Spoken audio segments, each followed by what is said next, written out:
ಸಂಗೀತ ಶಿರೋಮಣಿ ಇವರು ಒಂದನೇ ಮಾತನಾಡಿದ್ರೆ ಮಾತನಾಡುವವರು. ಇವರು ಯಾರಿರೋರು ಯಾರಿಲ್ಲ ನೀನೇ ವಿಚಾರ ಮಾಡೋ. ಸಂಗೀತ ಶಿರೋಮಣಿ ಬಂಗಾರದ ಕಡೆ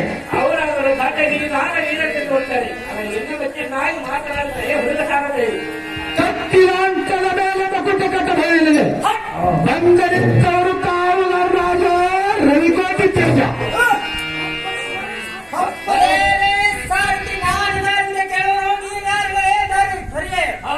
ನಮಗಾದರ ಸಾರಥಿ ಸಾರಥ್ಯನವರು ಕಾವುದಾರಿ ಮಿತಿ ಕಾಮಗಾರಿ ಮಿತಿ. ಸಾರಥಿ ಆದರೂ ಒಳ್ಳೆಯದಾಯ್ತು. ಭಾವದ ಚಕ್ರವರ್ತಿಯಾದ ಕಾರ್ತಿಕ ರಾಜ ಆದರೆ ಬಹಳ ಸಂತೋಷವಾಯಿತು. ಈ ಕುಳಿತಂತ ಮಂದಿಗೆಲ್ಲ ಆನಂದವಾಯಿತು. ಆ ನಿಮ್ಮ ಮೇಲಮಾಲ ಮಂದಿರವನ್ನು ಬಿಟ್ಟು ಈ ನೆರವಿರುವ ಸಭಾ ಮಂದಿರಕ್ಕೆ ಬಂದಿದ್ದ ಕಾವಲನ ರಾಜ ರವಿಕೋಟಿ ತೇಜ. ಸಾರಥಿ ಶಾಬಾಷ್. ಜಮದಗಿರಿ ಮುನೇಶ್ವರ ಧಾಮಲಿರುವ ತೋರಿಸುವಂತಹ ಸಾರಥಿ ಅತಿ ಜಾಗ್ರತೆ. ಅಲ್ಲೇ ತಮ್ಮ ಬಲವಾದವಿದ್ದರೆ ಎರಡು ಮಾತ್ರ ಮಾತಾಡಿಕೊಳ್ಳರು. ಹೌದು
ನಿನಗೆ ಜಯವಾಗಲಿ ಕಾರ್ತಿಕ ವೀರಾರ್ಜುನ ಮೇಲೆ ಕೇಳುವಂತ ನಾವು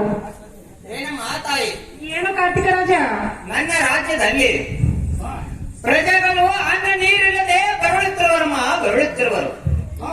ಅದಕ್ಕಾಗಿ ತಮ್ಮ ಹತ್ತಿರುವ ಕಾಮದಲ್ಲಿ ಕಲವೃಕ್ಷವನ್ನು ಕೊಟ್ಟ ಕಾಪಾಡಬೇಕು ತಾಯಿ, ಕಾಪಾಡಬೇಕು. ಏನು ಕಾರ್ತಿಕ ರಾಜ, ಏನು ಮಾತಾಯಿ? ತನ್ನ ದೇಶದಲ್ಲಿ ಎಲ್ಲ ಪ್ರಜೆಗಳು ಅನ್ನ ನೀರು ಇಲ್ಲದೆ ಬಳಲುತ್ತಿದ್ದರ ನಾನೇನು ಮಾಡಲಿ? ಕಲ್ಪವೃಕ್ಷನು ನನ್ನ ಹತ್ತಿರ ಇರುವುದಿಲ್ಲ. ನನ್ನ ಪತಿ ಜಮದಗ್ನಿ ಮುನೇಶ್ವರ ಅಂತಿಕೆ ಇದೆ, ಅವರು ಕೊಟ್ಟರೆ ತೆಗೆದುಕೊಂಡು ಹೋಗು, ಇಲ್ಲ ದಾರಿ ಹಾಗೆ ಹೋಗು ಕಾರ್ತಿಕ ವೀರರ್ಜು, ನಾನೇನು ಮಾಡಲಿ?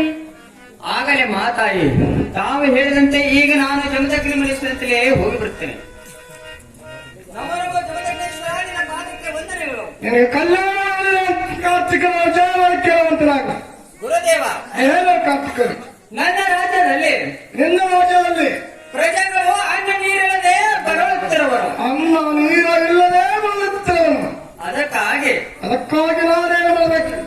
ತಮ್ಮ ಹತ್ತಿರುವ ಕಾವಲೇನ ಕಲ್ಪವೃಕ್ಷವನ್ನು ಕೊಟ್ಟ ಕಾಪಾಡಬೇಕು ಗುರುದೇವ, ಕಾಪಾಡಬೇಕು. ನಮ್ಮ ಹತ್ತಿರ ಕಾಮದ ಕಲ್ಪವೃಕ್ಷ ಇರುವುದಿಲ್ಲ, ನಿನ್ನ ತಾನೇ ಅವರಿಗೆ ಕರೆ ಬರಿ ಇಲ್ಲ ಪತ್ರ ತಗೊಂಡು ಹೋಗುದು ಅಂತ ನಾವು.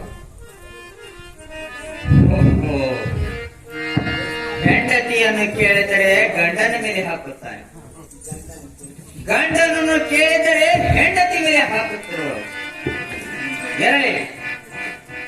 ಈಗ ಜಮದಗ್ನಿ ಮುನೇಶ್ವರ ತಪದಲ್ಲಿ ಕೂತಿರುವನು.